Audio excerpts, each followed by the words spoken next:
3 things I wish I knew before divorce. This is the top 3 things that I wish I had prepared before divorce even came a reality for me. Now, did I plan my divorce? No. Was it quick and sudden? Yes. I think for a lot of us, we don't realize that it's really possible at any stage of marriage that divorce could come.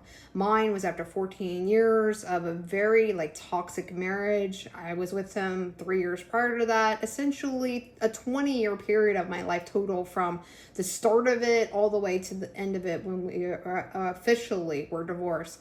And in that time, I never planned to be divorced. I was one of those traditional wives that had the vision that you get married, you work things out, and you're going to make it work no matter what. I actually lived by my values and lived by what I said at that altar on my wedding day. But essentially you cannot decide your partner and their path and how they played a role in, your actual relationship, and essentially what happens in a long-term marriage. So with that said, divorce happens. So this is 3 things that I wish I knew before divorce even became a reality. 1, make sure that you always have your own finances.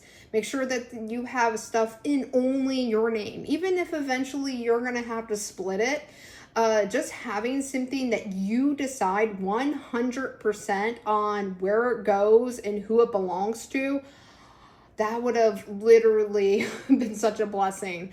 But everything that in my case was pretty much joint other than a few things. So that means closing a bank account, even during my separation, was literally a headache because I had to get his approval and we weren't talking. And there was tension because he wanted stuff that I didn't want to give him. And he was using that as leverage. So essentially you're going to be stuck in that situation. So make sure you always have assets that is your own. That could be stocks, that could be a house, that could be land, that could be your own vehicle in your own name, that could be your own credit card. Have things in your own name without your spouse on them. Okay. Number 2, have your own way to retire. Okay. And what I mean by this, make sure you have your own retirement accounts. Make sure you know how that all works. So how the taxes work, how much you can invest in it, learn about investing and reinvesting. Now for me, I did have some investing experience. I had some in stock experience, but I didn't have enough. I had some in real estate because me and him invested in real estate for about 15 years. So I had some of that knowledge, but I just didn't have enough of the knowledge because I was a co-partner. Everything's joint. So he had more knowledge in some things than I did.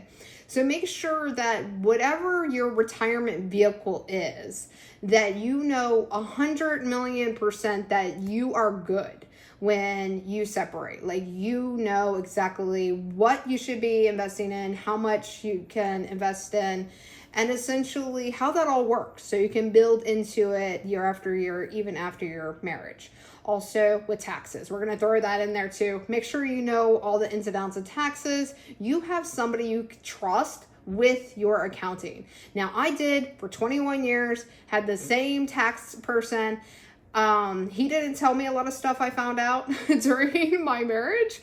And so I had to actually switch accountants, even though it was very, very upsetting because I trusted him for so many years. But either way, that's a whole other subject. So make sure you know your finances. That's essentially what I'm telling you in the first 2. Money, finances, it's all your responsibility within the marriage and definitely after. 3 things that I wish I knew. Location. So if you have kids, or even if you don't, if you are not happy where you live, you could be stuck there literally for the rest of your children's life and beyond. For my own case, I never imagined growing up as a young adult all the way till now, in my 40s, living where I live. I never imagined. Now, did I, agree to live here? Yes, because it made sense at the time when I was married. My ex-husband's family used to live near here. My parents lived near here. So it just made sense to get a house here. So we did. We built a life. You know, my kids got their friends here. But as everybody got older, as everybody started essentially, growing up, this was like 20 years, his family all moved away. My family got a little bit smaller, all right?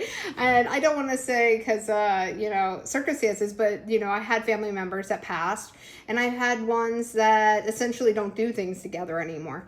So, it came to realization, especially after divorce, that now I'm in this area and I'm essentially stuck here for the courts, for schooling, and for other obligations that I built around living here that fit the life when I was married. And now that I'm not married, where would I actually have chosen to live? And I would have always lived in Florida because that was the destination before I got married. But my then partner, which became my husband, never wanted to live in Florida. He hated the beach. He hated sunny weather. He hated the idea of getting on a plane. He hated the idea of going to Europe for vacation, even though I wanted to. Guess what he did right after we got separated? He moved to Europe for a while. He ended up getting a place there. He ended up living in a place that has a pool. He goes to the beach all the time. And I'm just like, who is this person? He goes traveling all over the place. And so, do never dictate your living conditions, your location, and where you want to be for your career. Because my thing was I wanted to move to Florida because my college was there, my career, and at that time it was painting and animation. I was a photography major. I was an art major. And I already had the credentials to go ahead and move there. I was already accepted to Ringling School of Art and Design. And so my next future would have been there, but he talked me out of it. He talked me into this grandiose, hey, let's build this company together. Let's do this together. I really see us, doing this. And I bought it. I bought into that, and that was my investment. And it's still technically something I'm paying for moving forward because of my kids' ages, because of, the family life that I built here. Now, can I change? Can I move to Florida? Yes, I can. Is it strategic to do it now? No, because I had to rebuild. And the best way to rebuild is staying put where you're at. Okay, so I've been rebuilding here in Virginia for the last few years. And essentially, I've gotten to actually really like my home base and really enjoy it. Now, I've been to a lot more places around the area. I know my airport inside and out. I know all the towns inside and out. It's just a different way to experience it that I didn't really, experience it before. So essentially, it's like a new place for me. But essentially, would I have picked here? No. So location, think about that, okay? Is it somewhere that you actually want? And I hear so many stories of like guys going somewhere, getting remarried, going to live with their moms, going to do something else. But it's always the person with the kids. Now, this could be the guy, because I do know some guys that were single dads. It's always the person that's the person that's the caregiver to the kids, the primary, that always has to stay there and be the responsible adult and stay in the area for court, for school, for everything. And essentially they had to squeeze their life into that. And with that said, that's going to dictate their career, their relationships, how they react to their environment, their activities, their activity level, and I know that because that's the same with me. Do I like winter? Hate it. Do I like more sunny days on the water, at the beach, at a pool? Definitely. Is that here? No. So, always really consider, before you get divorced, what are you willing to do to actually get to the location you want to live? And I know that there's a lot of steps to get there, and it might not be the perfect way. But anyhow, my name is Amena. Thank you guys so much for subscribing to the channel. If this resonates with you, make sure you watch other videos that I've been putting on here to help you deal with life and give you some inspiration and motivation for this next stage of life and beyond.